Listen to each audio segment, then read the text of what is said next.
for the lovely Nick Goodall, the Bard of Broadstairs. Fabulously clever and funny.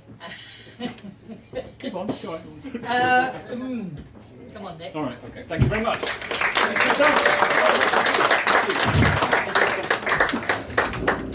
Right.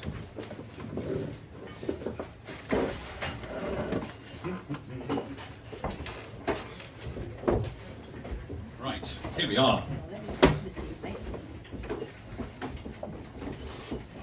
Thank you very much, Teresa. That was fantastic. I love it. I love listening to other people's poetry. The only thing I enjoy listening more to other people's poetry is my own sometimes. I was in Limoges 4 hours ago in France, and I noticed, and bizarrely, Limoges Airport, they've got a sense of humour, the French. It actually says "Welcome to LA," which stands for Limoges Airport. I mean, how about disappointing? Imagine getting out there and realising it's an airport that has 3 flights a day, 2 of which are Ryanair. But also, it noted that the Tour de France is on this week, right? So the Tour de France, any cyclist fans here? Yes. Yeah, right. So the Limoges étage is on Saturday. So this is for anybody who cycles, especially if you're the type of cyclist who wears lycra. It's called Lunchbox. A peloton of cyclists, all bikes and extra chains and special pants with seats built in, filled up the high-speed train. They'd hurtled down from London and stopped before the sea, and now were going home again with curry sauce for tea. Despite their cleats and studs and socks, that ride at times was hell. Now for relief, it's Bee Gees songs and gargling San Miguel. The bants were Chips and Strava, camaraderie of men, eased into lycra little caps. It's dress-up time again.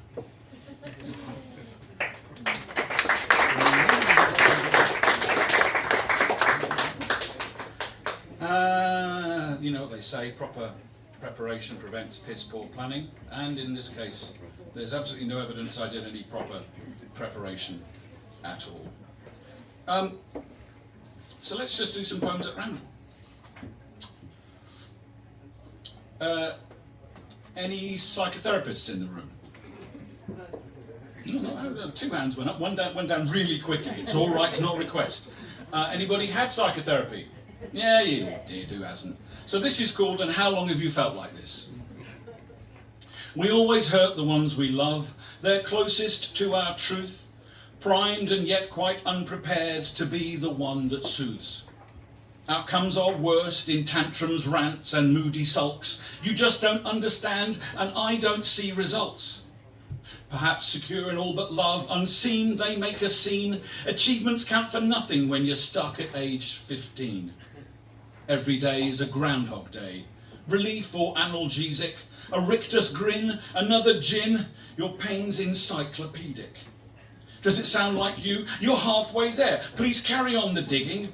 You'll find a corpse. It's yours, of course. It's only just beginning. Until then, your ghosts will drag their chains around and moan. We're at a breakthrough, you and me. I'm afraid that's all the time we have for today.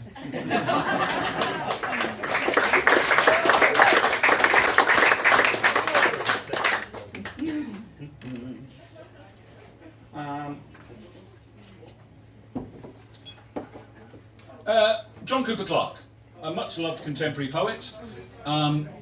He now lives in my hometown, and he's a neighbour of one of the country's most published living poets, and they go out and they talk about the world. And they were talking about the nature of poetry and how to become a good poet. And they said, well, to become a good poet, you should read a lot of poetry, but to become really good, you should parody other people's poetry, to get under the skin of it and understand it. So with that in mind, I'm going to parody both John Cooper Clarke and Martin Newell. Wait, parody or pastiche? Parody. I love it when there's an anorak in the room. So this is called "I'm After Johnny."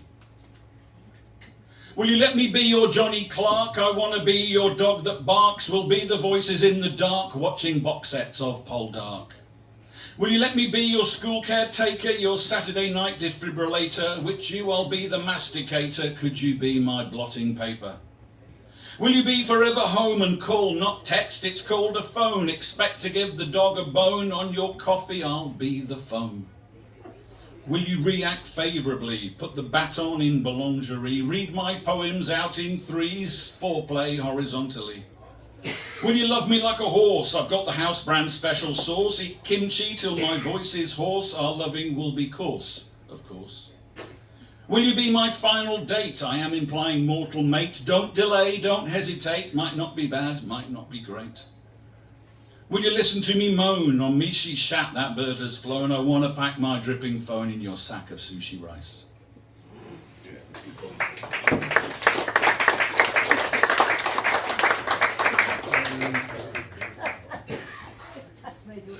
That's touched you, hasn't it? It's rather interesting what reaches to some people.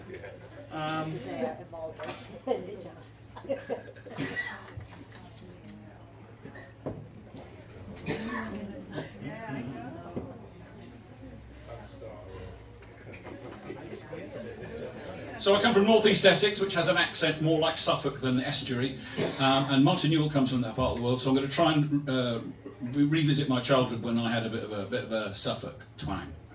This is called "Found Him Dead with an Acrobat."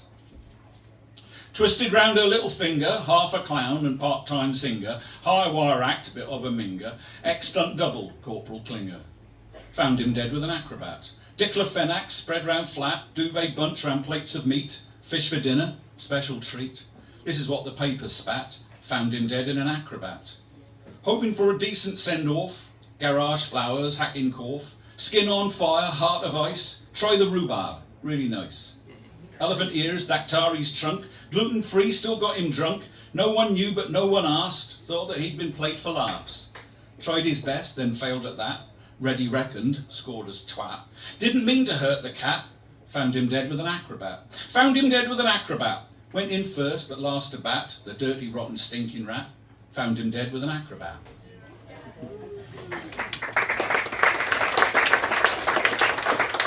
Now my personal poetry hero is either much loved or held in utter contempt. I'm of course talking about the one and only Pam Ayres, the woman who probably single-handedly popularised poetry in the 70s. So you've got a choice on this one. You've got one about going to see Pam Ayres, or you've got one about Pam Ayres running over an animal. Which would you like? Running over an animal? Where I had one animal lover in the room, or the one about going to see it? Running over an animal. Okay, this is called... it says a lot... See, poetry says a lot more about the audience than it ever says about the poet. Okay, so let's find in my running over animals section. Pam Ayres.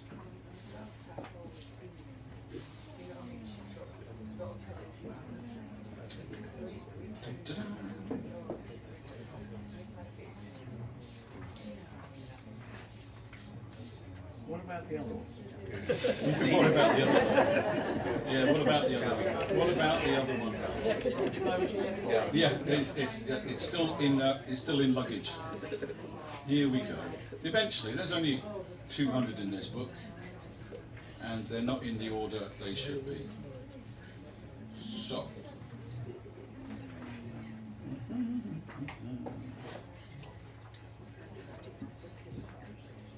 I will, of course, be doing this in the manner of Pam Ayres, although it has been rather cruelly pointed out it sounds a lot more like Ernie.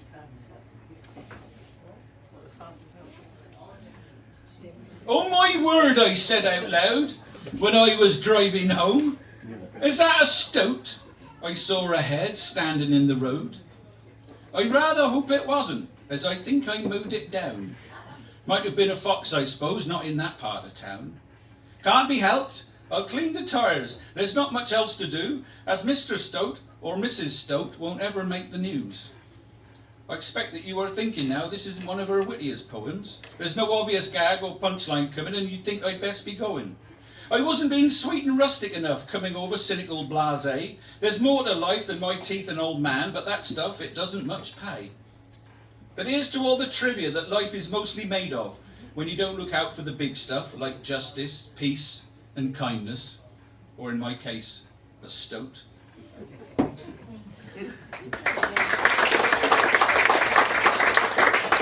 Now, on my personal poetry journey, I have these little goals, and my major goal was to win an award. And I won an award this year, and rather appropriately, it was a Lady Diana Franklin Mint numbered plate, currently valued on eBay at between £6 and £6.50 plus post and packing. And it was on the topic of the coronation. So this is a poem called "Bang Goes My Knighthood Again." I don't think I want any coronation quiche, though I'm quite impressed by the coronation kitsch. I wonder what they'll eat on Coronation Street. If your chicken's out now, it'll be coronation chicken. Boom, boom. Boom, boom. Thank you very much. There you go. Always know where the royalists are. Essex again. This is called Return to Essex. In barrel-chested Epping, time will even up the score. Irons celebrating over M11's distant roar. Bellies and Terries, Poundland Succession, amitriptyline Queen Bees, what retail depression? Suit shine in sunshine, after-save splashes, rednecks and bottlenecks, who did your lashes? Unleashing the least, up to the basset, don't mind the police, try not to crash it. The silence is fleeting, as if quiet means no more. Lauren's not home tonight, M11's distant roar. Thank you very much. There's an etiquette question about applauding poetry, and here's the top tip. I love it, but if you don't feel like it, don't feel guilty. Just think about me weeping as I sleep tonight.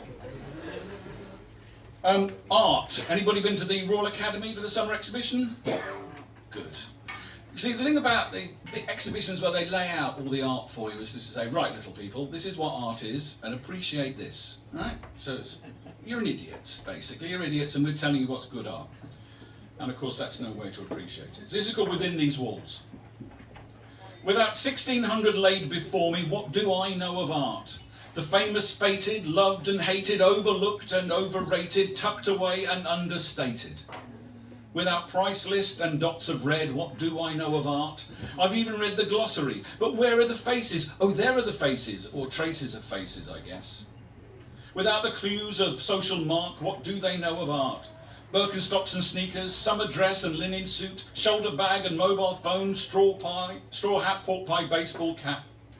Without a guide, I'll trust my heart, that's what I know of art. That stirs my soul, connects me to the heart that made their art for me.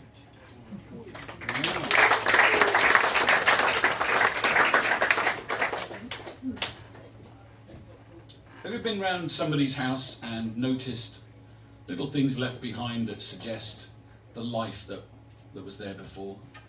This is on noticing things in somebody's house. You can tell that he'd once lived there. That's his hat on the ironing board, propped against the wall, the way he leant, but slightly less substantially. There is the spot where she once used to take her morning selfie, not to document how she aged, but filtered to lie to herself that she had not. Here is where they came and went, after a fashion made their own, yet they did not leave a trace of their intense limerence, not even their hats.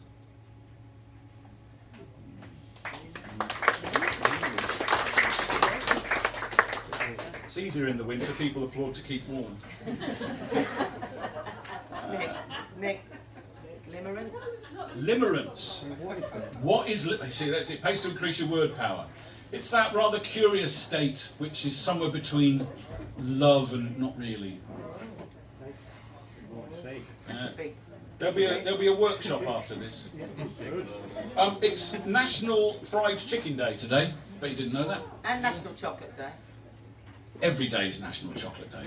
But today, Have you written a poem about chocolate? have I written a poem about chocolate? Yeah. Is that a request? Yes. I'm taking commissions. Formal.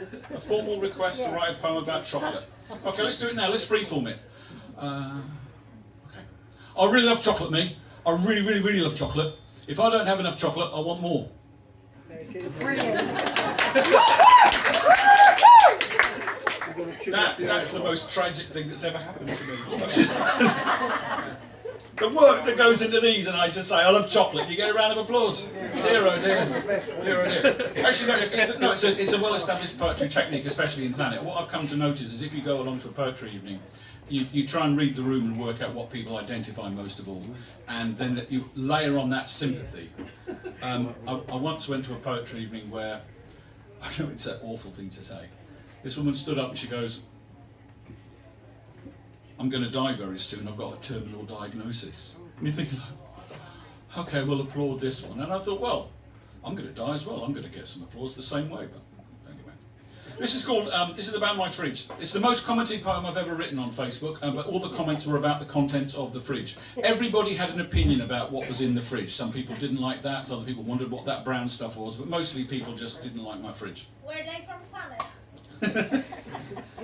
Most of them, I believe. Most of them were Jack. Yeah. Much of it was Jack's. Put some chocolate in it. That was the brown stuff. In the refrigerator of our love remains leftovers of desire chilling with the dishes best served cold. In the cool bag of our love remains consomme stains and mashed plantains. In the icebox of our love midst cold cuts and crisper is the absence of whispers. There's your chocolate reference. Ah, you see. I prefer 12. I don't. Yeah, twirls doesn't rhyme. Girls. Girls and girls. 12 for girls. Twirls for come, dear oh dear. All girls love Right. twirl. That day. Yeah, they do. When the house phone rings in an empty room, calling home from my mobile, wondering if anyone else is there, I haven't been back in a while. Hoping someone else will answer, tell me everything's okay, knowing I'm reaching myself to apologise for the troubles I've caused. And if someone answers, I will ask for myself by name, to be told I don't live there anymore, leaving me to be disappointed with myself.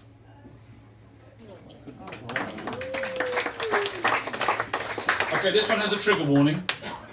It's animal sex. Well, they do have it. Yeah, they have it all the time. I've been beaten by a 6-year-old. I don't mean beaten up, but to the prize of zoo poet for Colchester Zoo's winning cup. I don't see why it didn't even rhyme, you see, or mention animals, and worse was rather twee. For the record, here's my angle, trigger warning, animal sex. I'll soon forget that zoo debacle and will stop being vexed. And this is the poem. Come to Colchester Zoo. You won't believe what you'll see. Never before, well, perhaps one or two. Here's a clue, it begins with a Z. I think you mean Z. It's a zebra that's bred with a donkey. No way. Roll up to the plains, your life won't be the same. Your eyes go badonk, it's a real life Z-donk. Is it the front or the back that's a zebra? The top or the bottom, the donkey? Or is it all mixed up in between and the Z-donk's a donkey that's wonky?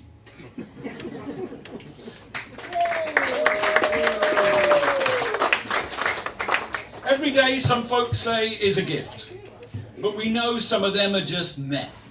Can't re-gift them, get refunded even credit, or pretend that they were on your list. Better low expectations of pleasure, less disappointment, upset and pain. When the cherries once promised turned out to be lemons, and shit, now it started to rain.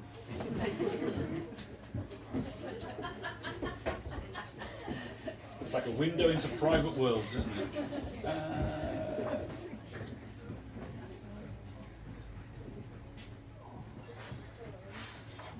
I was at Victoria Coach Station once, and there were a couple of older people from the West Midlands. Anybody here from the West Midlands? Yes. Yeah. Excellent. Excellent. I'll do the accent. We'll be the judge of that. I'll do an accent that may wander. No, I won't. Do it. Let's see what comes out, eh? Arriving by coach from the Midlands, they're excited, no nervous, well anxious. And the glue that locks up their hands is the hope she's a little less thankless. They will tell her of their lovely journey, except for that man who was sick, and ask if they have real chips here, do they cook them right proper and thick. Leatherette case they bought online, Cooper's catalogue fell from the mail. Now it's used twice a year if they're lucky, and the stitching's beginning to fail. This time it's to their oldest daughter, not inclined though to see them at all. She's something high up in that crypto, which explains why she never quite calls. They've no choice but to come to the city. It's not friendly or happy or green, but there's somebody famous from TV in a show which they'll boast that they've seen. On the journey back home to the quiet, the pain's in her voice, hush dear don't. There's our son, he's another high flyer, I'm sure he'd like a visit. He won't.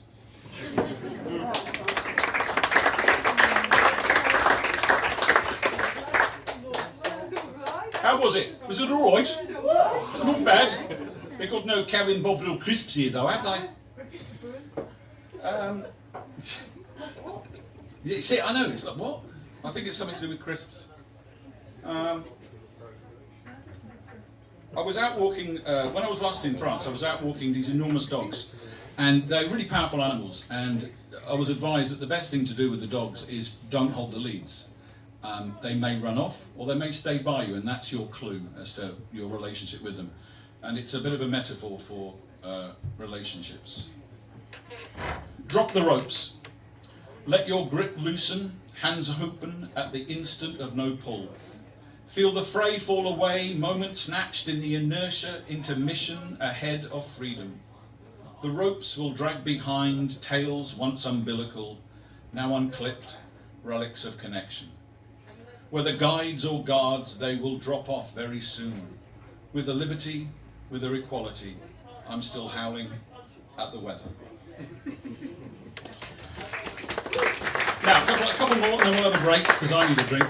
I don't write poems about people. I'm always asked if this poem, is that about me? And I think, why would you want it to be?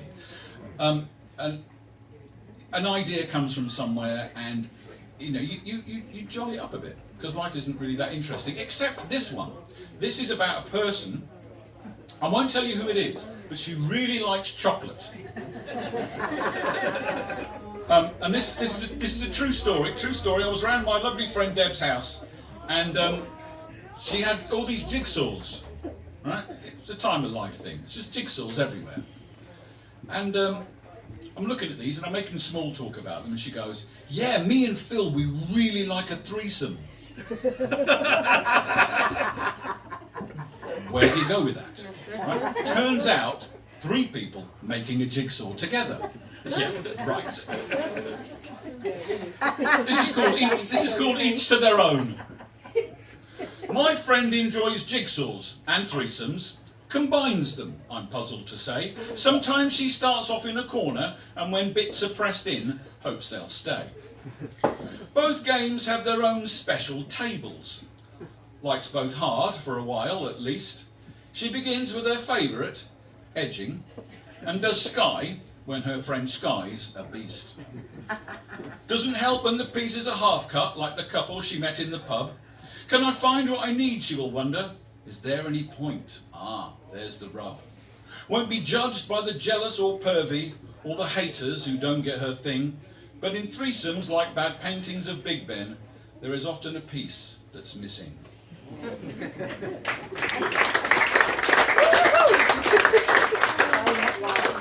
Right, we're gonna have a break in a minute, so you can queue up for the luxury toilets and buy more to drink. Most people, in my experience, can remember the point, probably at school, when they were told they weren't very good at something they enjoyed doing. It just happens. You ask people eventually, they go, yeah, I used to really enjoy painting, but I was so crap doing that. So this is for you. I am not a painter. A real painter said I ain't. My technique is not so refined, yet all the same I paint. I am not a writer. A real writer told me that. But I put down so many words, they come to me like chat. I am not a dancer. A real dancer mocks my pose, but I move to the rhythm though, and I feel it in my toes. I am not an artist. A real artist makes real art. It's not for me to self-label and put horse before the cart. I am not a poet. A real poet told me so. I do not have a self-published book of my poems coming out, and my poems rhyme. I am though quite contented, because I do not give a jot. I scribble like a man demented, and that, my friends, your lot. Thank you very much. Back in about 15 minutes. Let's have another drink. And I'll try and get the next ones in order.